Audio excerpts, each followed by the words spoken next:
शारदीय नवरात्र के 7वें दिन मां कालरात्रि के दर्शन, पूजन और उपासना का विधान है।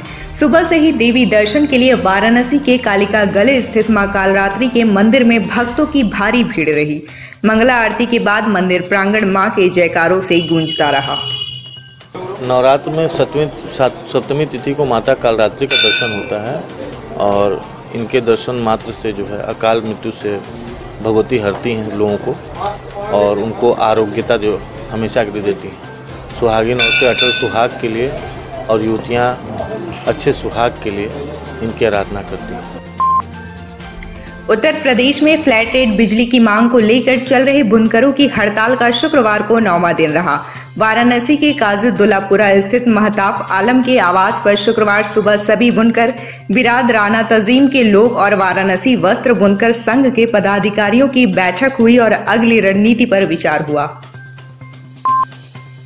जिलाधिकारी कौशल राज शर्मा ने जनपद में अपराध नियंत्रण के लिए व्यापक पैमाने पर अपराधियों के विरुद्ध कठोर कार्रवाई की है। जिलाधिकारी ने आदेश जारी करते हुए बीते 3 महीने में रिकॉर्ड 38 गुंडों को जिला बदर करने का आदेश देते हुए उन्हें जिले से खदेड़ा गया है। उत्तर प्रदेश के पर्यटन, संस्कृति, धर्मार्थ कार्य एवं प्रोटोकॉल राज्य मंत्री डॉक्टर नीलकंठ तिवारी ने शुक्रवार को कमिश्नरी सभागार में आयोजित कार्यक्रम के दौरान जिले की राजकीय इंटर कॉलेज में हाई स्कूल के सहायक अध्यापक एवं अध्यापिका के पद पर नवनियुक्त 9 अभ्यर्थियों को नियुक्ति पत्र वितरित किया। जलकल विभाग के कार्यालय पर शुक्रवार को उस समय अजीब स्थिति उत्पन्न हो गई जब एक महिला पार्षद खुद के साथ बदसलूकी का आरोप लगाते हुए धरने पर बैठ गईं। महिला पार्षद के साथ उनके पति भी धरने पर बैठ गए। महिला पार्षद का आरोप है कि सीवर समस्या लेकर जलकल कार्यालय आने पर एक XEN और कुछ कर्मचारियों ने उनके साथ अभद्रता की और साड़ी भी खींची। इस संबंध में जब जलकल के महाप्रबंधक से बात की गई तो उन्होंने महिला पार्षद के आरोपों को सिरे से खारिज कर दिया और कहा कि वो कभी भी नहीं आती। जलकल के ऑफिस में उनके पति ही आते हैं तो उनके साथ अभद्रता कैसे हो जाएगी। इस मामले में संबंधित अधिशासी अभियंता हैं आनंद त्रिपाठी जी, उनके द्वारा अवगत कराया गया है कि इनके जो पति हैं वो अक्सर यहाँ पे आते हैं और जो बिना काम के घूमते रहते हैं और काम में डिस्टरबेंस भी पैदा करते हैं और वो आके उनसे मिले और किसी काम के लिए जो उनका काम भी नहीं था सीधा गाली गलौज किया एक्शन के साथ, मारने पीटने की कोशिश की। वहाँ पे और भी लोग थे, उन्होंने सबने देखा है और उसकी तहरीर उन्होंने थाने में दे दी है।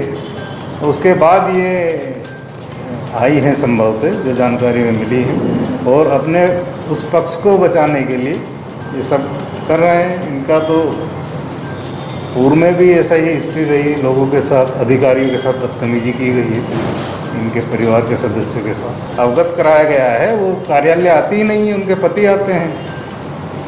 वो तो आके यहाँ पे बैठ गई हैं, जब कार्यालय आई नहीं यहाँ पे तो कैसे ये हो गया। बिहार विधानसभा चुनाव में भाजपा के मैनिफेस्टो में कोरोना वैक्सीन के मुफ्त टीकाकरण का बिहारवासियों से वादा किया गया है। यह मुद्दा अब राष्ट्रीय स्तर पर बहस का विषय बन गया है। बीजेपी की इस घोषणा पर वाराणसी में विरोध देखने को मिला। लक्सा स्थित मिसिर बाबा मंदिर के पास समाजवादी पार्टी के पूर्व पार्षद रविकांत विश्वकर्मा के नेतृत्व में सपा कार्यकर्ताओं ने अनोखा विरोध किया। उन्होंने हर आने जाने वाले लोगों को सलामती का टीका लगाया और कहा कि हमारी हैसियत दवा की नहीं, बस मां दुर्गा के टीके की है। रविकांत विश्वकर्मा, पूर्व पार्षद समाजवादी पार्टी। आज हम सभी नौजवान बनारस की आम जनता को, दुकानदार को, राहगीरों को माला पहना के, टीका लगा के उनके सलामती के लिए प्रार्थना किया गया। ये कार्य इसलिए किए क्योंकि इस समय बिहार का चुनाव चल रहा है और बिहार के चुनाव में भाजपा ने अपने संकल्प पत्र में उन्होंने ये कहा है कि यदि हम चुनाव जीतेंगे तो बिहार को सबसे पहले निःशुल्क कोरोना वैक्सीन देंगे, यानी कोरोना का टीका देंगे। तो हमारा ये कहने का मतलब है कि जीने का अधिकार संपूर्ण देश को है, यहाँ के सभी लोगों को है।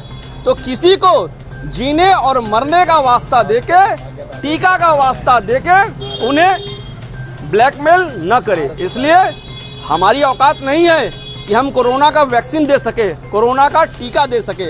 इसलिए इस नवरात्र में हम लोगों ने माँ दुर्गा का टीका लोगों को लगा के उनकी सलामती के लिए प्रार्थना किया। और भाजपा के लोगों से कहना चाहते हैं कि जान का वास्ता देके चुनाव मत लड़िए, चुनाव विकास के नाम पर लड़िए। वाराणसी की तेज तर्रार महिला पीसीएस ऑफिसर शुभांगी शुक्ला का हुआ ट्रांसफर।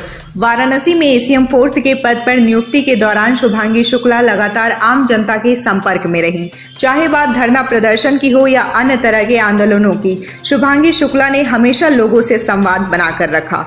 कोरोना काल में भी शुभांगी शुक्ला की तेज तर्रार अधिकारी की छवि वाराणसी की जनता ने देखी। सबसे खास बात ये कि 23 अक्टूबर 2017 को नवरात्र में ही उनका वाराणसी में तैनाती हुई थी और ठीक 3 साल बाद 23 अक्टूबर 2020 को उनका तबादला गाजियाबाद में उप जिलाधिकारी के पद पर हुआ है। कमिश्नर दीपक अग्रवाल की अध्यक्षता में शुक्रवार को मंडलीय उद्योग बंधु की बैठक संपन्न हुई। बैठक में बताया गया कि अब MSME यूनिट स्थापित करने व उसके विस्तारीकरण में वांछित लाइसेंस 72 घंटे में ही मिल सकेगा। इसके अलावा रामनगर औद्योगिक क्षेत्र में फायर स्टेशन स्थापना के लिए 330 लाख रुपए का एस्टीमेट तैयार कर यूपी-सीडा को भेजा गया है।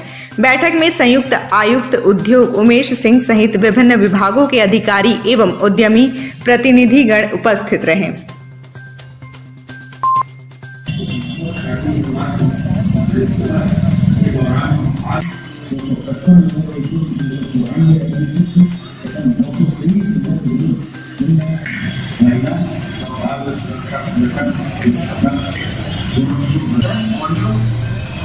सत्रह अक्टूबर से शुरू हुए मिशन शक्ति के अंतर्गत मुख्यमंत्री योगी आदित्यनाथ ने प्रदेश के सभी 1535 पुलिस थानों पर महिलाओं की समस्या को सुनने व शिकायत दर्ज करने के लिए अलग कमरे की व्यवस्था की बात कही थी।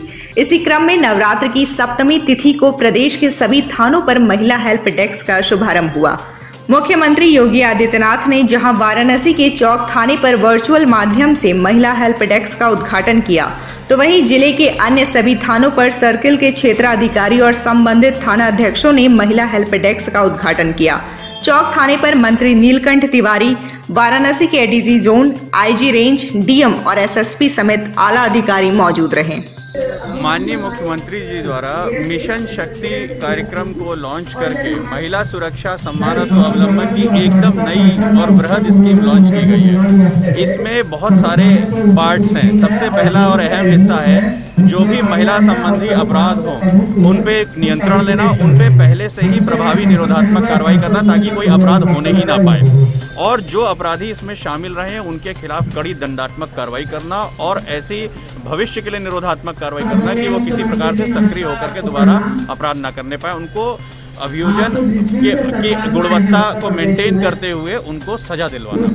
इसके साथ ही साथ हमारे स्कूल, कॉलेज, मार्केट और समाज के गांव, मोहल्ले, बस्तियों में जो महिलाएं हैं उन तक शासन की जो हेल्पलाइन नंबर्स हैं उनको पहुंचाना, जिससे महिलाओं को उनका लाभ मिल सके। बहुत सारे ऐसे बहुत ही यूनिक हमारी हेल्पलाइन नंबर्स हैं जो देश में कहीं नहीं है। देश में 1090, 112 इन सब की शुरुआत उत्तर प्रदेश में माननीय मुख्यमंत्री जी द्वारा कहा गया है कि इन हेल्पलाइन नंबर्स में महिलाओं की समस्याओं का तत्परता से न सिर्फ समाधान होगा, उनकी पूरी गोपनीयता रखी जाएगी। थानों पर एकदम अलग कंप्लीट डेडिकेटेड महिला हेल्प डेस्क की स्थापना की गई है। महिला हेल्प डेस्क में ट्रेंड आरक्षी होंगी जो सिर्फ महिलाओं की समस्याओं को पूरी गोपनीयता के साथ सुनेंगी भी और उनका समाधान कराएंगी। वहाँ पे सीसीटीवी कैमरा, वहाँ पे डिजिटल कैमरा, वहाँ पे कंप्यूटर जिसमें जनपद से संबंधित बहुत सारे रिकॉर्ड्स होंगे, उनको सबको रखा गया। ऑडियो विजुअल के माध्यम से लगातार मैसेज चलाया जा रहा है। सिनेमा घर, FM, जो पुलिस की गाड़ियां हैं, जो PRV की गाड़ियां हैं, जो स्मार्ट सिटी के कंट्रोल रूम के से चलने वाले हमारे लाउड स्पीकर्स हैं, इसके अलावा मोबाइल वैन्स पर भी हमने बहुत प्रभावी और स्पष्ट ऑडियो और वीडियो मैसेजेस की श्रृंखला तैयार करी है। एंटी रोमियो स्क्वाड द्वारा कड़ी कार्रवाई का नया प्रारूप जारी हो गया है और शोधों और उनके खिलाफ बहुत ही कठोर एक्शन लेने की तैयारी हो गई है और काम स्टार्ट हो गया है। इसके अतिरिक्त थाने से, हर थाने से 2 टीमें न्यूनतम और बड़ी टीमें निकलेंगी, जो मोहल्ले बस्तियों में जाएंगी, स्कूल कॉलेजेस में, मॉल सिनेमाघर में जाएंगी, मार्केट प्लेसेस में अभी बहुत जगह दुर्गा पंडाल लगे हुए हैं, उन पंडाल में जाएंगी और वहां से इन हेल्पलाइन नंबर्स और महिला मिशन शक्ति से जुड़े हुए जो मैसेज है उनका प्रचार प्रसार करेंगे। और हमारा टारगेट है कि 1.5 से 2 लाख महिलाओं को हम 1 महीने के अंदर अपने इस अभियान के जरिए संपर्क करके उनको इस अभियान के अच्छे बिंदुओं के बारे में अवगत करें। वाराणसी में शुक्रवार को 114 कोरोना पॉजिटिव मरीज मिले हैं। जिले में बीते 24 घंटे में 1 मरीज की मौत कोरोना के कारण हुई है। गुरुवार को 128 लोग होम आइसोलेशन से स्वस्थ होने के बाद डिस्चार्ज किए गए हैं। जिले में कोरोना से मरने वालों का आंकड़ा 259 हो गया है। अब तक 16,238 कोरोना पॉजिटिव मरीज वाराणसी में मिल चुके हैं। इनमें से 15,173 लोग स्वस्थ हो चुके हैं, जबकि एक्टिव मरीजों की संख्या 806 है।